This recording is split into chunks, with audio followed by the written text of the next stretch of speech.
Hi నమస్తే welcome back to my channel Swathi blogs. ఈరోజు special gongura and రొయ్యలు కర్రీ చేసేసుకుందామా. చాలా టేస్టీగా ఉంటుంది. దానికోసం నేను ఎండ్ రొయ్యలు తీసుకున్నాను. శుభ్రం కడుక్కొని ఆనియన్స్, పచ్చిమిర్చి, కరివేపాకు, అల్లం వెల్లుల్లి, ఆయిల్, ఉప్పు, కారం, పసుపు, 2 గోంగూర కట్టలు చేసేసుకుందామా. మరి బాండి పెట్టేసుకున్న, స్టవ్ వెలిగించుకుని దాని తగినట్టు ఆయిల్ పోసుకుంటున్నాను. ఆయిల్ కొంచెం ఎక్కువ పడుతుంది కర్రీకి, చాలా టేస్టీగా ఉంటుంది. చేసేసుకుందాం. మరి ఆయిల్ కాగిపోయింది. ఇప్పుడు మనం శుభ్రంగా కడిగి పెట్టుకున్నాం కదా, ఎండు రొయ్యలు వేసేసుకుందాము. ఎండు రొయ్యలు మంచిగా దోరగా వేయించేసుకుందాం. ఎండు రొయ్యల్ని చక్కగా కొంచెం గోరువెచ్చని నీళ్ళతో కొద్దిసేపు నానబెట్టుకుని శుభ్రంగా 4-5 సార్లు కడుక్కోండి. ఎందుకంటే దాంట్లో సన్న ఇసుక ఉంటుంది కదా. చూసారా, చక్కగా వేగిపోయింది. ఒకసారి కలిపేసుకుని బౌల్లోకి తీసేసుకుందాం. వేగిపోయిందండి, తీసేసుకుంటున్నాను నేను. ఇవి ముందుగా వేయించితేనే చాలా టేస్టీగా ఉంటుంది. ఎందుకంటే తర్వాత వేయించుకోవడానికి చాలా టైం తీసుకుంటుంది కర్రీలో. ఇప్పుడు ఒక కప్ ఆనియన్స్ వేసేసుకుంటున్నాను. పచ్చిమిర్చి, కరివేపాకు కూడా వేసేసుకుంటున్నాను. మంచిగా కలిపేసుకుందాము. ఇవి కూడా త్వరగా వేయించేసుకుందాం. వేగిపోయినాయి అండి. ఇప్పుడు నేను 1 స్పూన్ ఉప్పు వేసుకుంటున్నాను.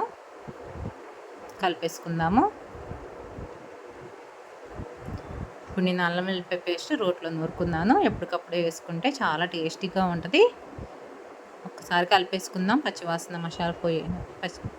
పోయేలాగా. వేగిపోయింది.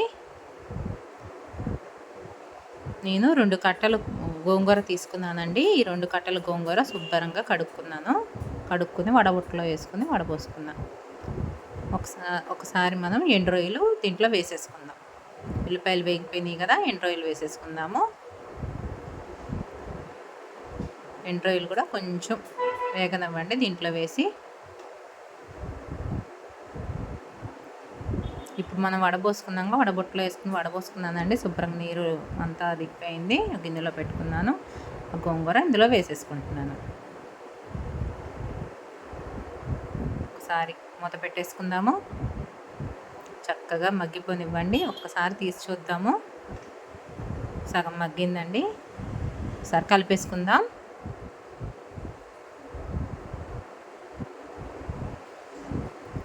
మళ్ళీ ఒకసారి కలుపుకొని చక్కగా మూత పెట్టేసుకుందాము. ఎందుకంటే ఇంకా బాగా మగ్గాలి.